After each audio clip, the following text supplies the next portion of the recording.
Doomcock, nitpicking nerd, and egotastic fun time need to team up, form a super group. Maybe we should all do a live stream together. Nitpicking nerd and egotastic fun time. Hello everyone, this is Nitpicking Nerd, also known as Major Green, and I happened to stumble on a live stream by Doomcock, a fellow reviewer on YouTube, and someone suggested to him that he should collaborate with me and do a live stream together. He has been doing all kinds of collaborations with other YouTubers. I would actually love that. The only problem is that my English is not that good yet. English is my third language, and so I actually edit myself a lot when I make videos. You don't hear my full recording, which is 5 times longer than the final version, because I have to keep repeating myself until I get it right. And I make a lot of mistakes a lot of times that you don't hear in the final version. So a live stream right now would be kind of problematic. It would be embarrassing even.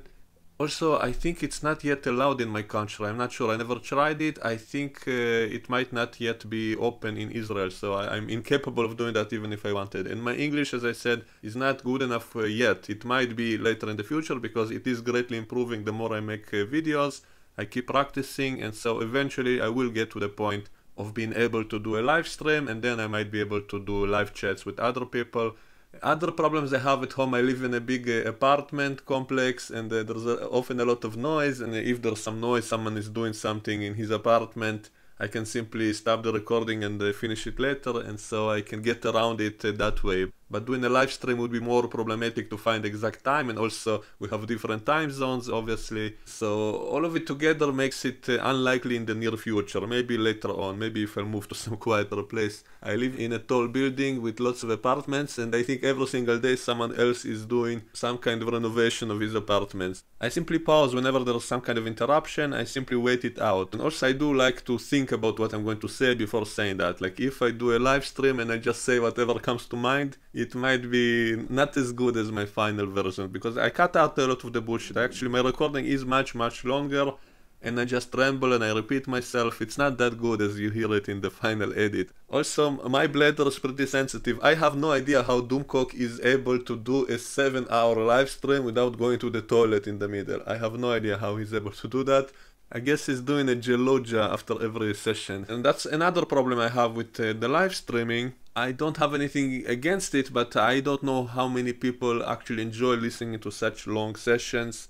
Like Doomcock just did a 7-hour session. Like I went to sleep listening to him, and then I woke up in the morning and he's still talking. There is no way in hell I'm ever going to listen to all of it, and that also kind of annoys me personally, because I'm kind of a perfectionist. Like if I enjoy someone's videos, I want to watch all of them and every part of it. I don't want to miss anything, but seeing a 7-hour live stream, I don't have time to listen to all of it, so that's really kind of annoying, and so I don't want to do that. I don't want to force people to listen to me for hours and hours. I much rather do short videos on topic, otherwise I might be able to ramble. You know, I might be able to talk for hours. I am that kind of person as well, but I don't want to force anyone to listen to such long conversations with me.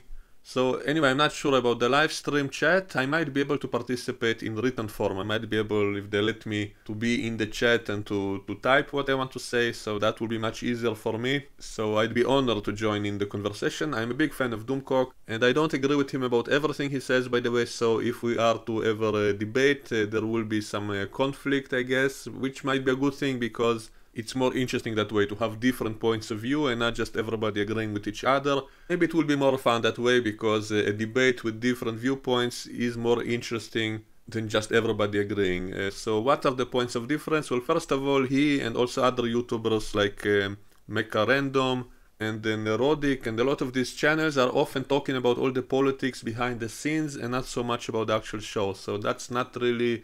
Like, I care less about the politics behind all of it and the producers and all that stuff. I care mostly about the in-universe explanation, so I often come up with excuses, theories, trying to explain things, offering my own ideas. And so I deal mostly with the in-universe things. Like, I want to talk about the actual show as if it's really happening. And also all the social justice warrior topics, I disagree with it partially, but not fully. Maybe I'll make a whole video just on that to tell you my personal views on all of that. He's comedic, so I'm not sure sometimes how serious he is in his hatred. Also, he hates everything with a passion. Like, he hates every single thing about Star Trek Discovery and The Last Jedi and all that stuff. And I always say, you know, nothing is 100% bad. Even those shows and movies did have some tiny percent of some good ideas, some good visuals, something good was in them. And that's why I don't hate them 100%. That's also why I'm not sure I want them to get cancelled even. And the same with the Picard show. Like Doomcock says it will be bad, so it's better they never make it at all. So he's calling for a total boycott of CBS. He doesn't want to see the Picard show happen. And I'm not sure I agree with that. I made a whole video about that, saying that I do want the Picard show to happen, even if it's bad, because I'm sure there will be something good in it and it's better than nothing. And so I'm not sure I agree with that call to totally boycott everything, because I do want something rather than nothing.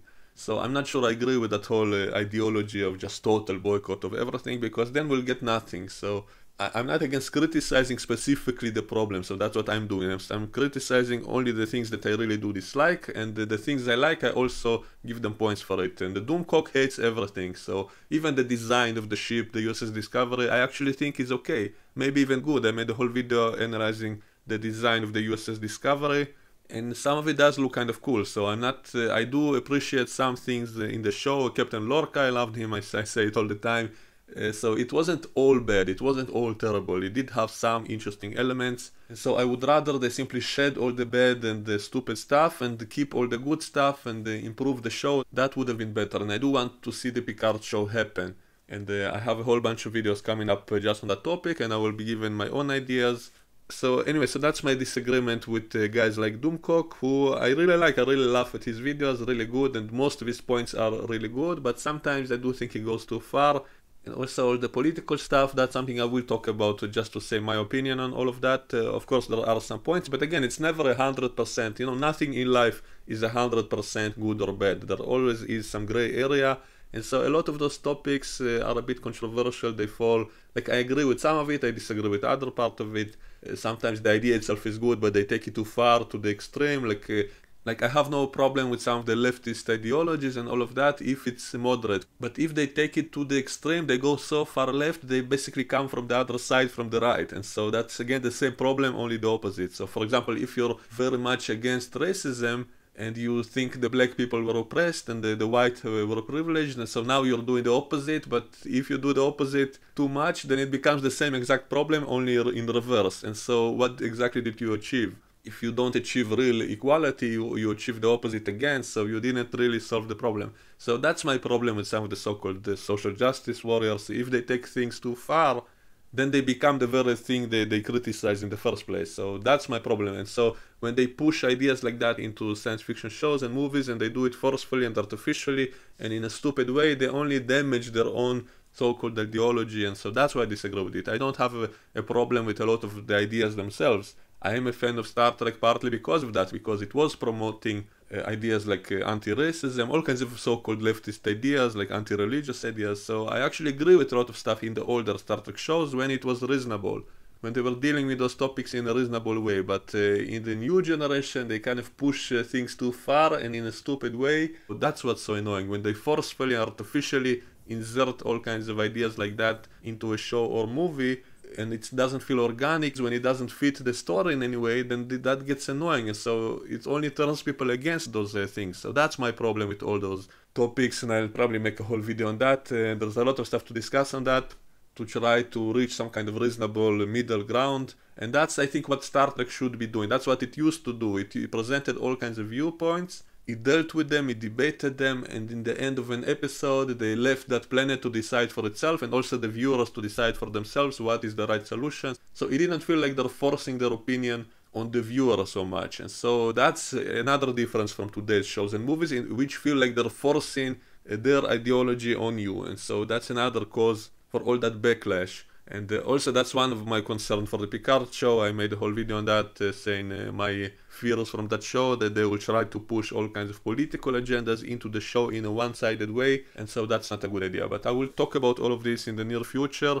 So in short, I'm a very big fan of Doomcock. I'd be honored if he invites me. I'm not sure if I'll be able to do in the near future. In the far future, I hope I will be able to. My English is improving. the more videos I make, the easier it gets, and so eventually I might be able to do that. By the way, someone accused me, I had that mask of which looks like the green Cthulhu, and someone says I stole it from Doomcock with Harvey. I actually had that even before he appeared on YouTube, so you cannot accuse me of stealing that. I used to do videos in masks before he appeared also on other channels, and so it's not me trying to imitate him or something. And also that idea of dressing up as a supervillain, I did that also a few years ago, even on another channel. I dressed up as the Emperor and stuff like that. I actually had the same idea, but I never really, I prefer to simply record my voice and edit it later, and if I have to film it, it will be very noticeable. If I film myself, you will see all the jump cuts every second, so it's not a good idea. And that's another reason for that specific mask, because you cannot see my lips, so if I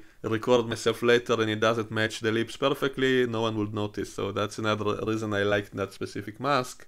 But maybe I'll get more masks later, and maybe eventually I will be filming myself as well, again when my English improves, and maybe I will be making live chats one day, so I hope it happens. Nitpicking Nerd, hey, Nitpicking Nerd's here. Go subscribe to Nitpicking Nerd. I've been actually watching some of your videos. Oh, Nitpicking Nerd, hey, good. I like him. He's good. I like him. He's good. Go check out his channel. He's got a great channel. Oh, yeah. Nerd. A big thanks for that shout out, by the way, because you know, I have the disadvantage probably because of my bad accent. Not as many people want to subscribe to me, and not enough people would have the patience to get used to my voice and my accent before they really listen to what I have to say. So I do feel like I'm in a disadvantage, also because I have to do more editing, and so I appreciate any such shout outs by other fellow YouTubers. So I really appreciate that. I won't forget that, and I'll do the same in return to all you guys as well. And I don't always agree with all you guys, like I listen to a lot of your videos, sometimes I agree with some points, disagree with others, and I would love to have that debate. I will continue to practice my English making these recordings, and when I see that I no longer have to do any editing, then I can really record the whole video from start to finish without having to edit it later, that I'm good enough to do a live chat. But I'm curious to see what my audience think. Let me know, do you want me to do live streams, maybe to give it a try, to do some collaborations with the others, or do you want me to keep doing my thing? So I'm curious to hear your thoughts about all of this, so let me know in the comments below, and I will see you all next time. Bye bye.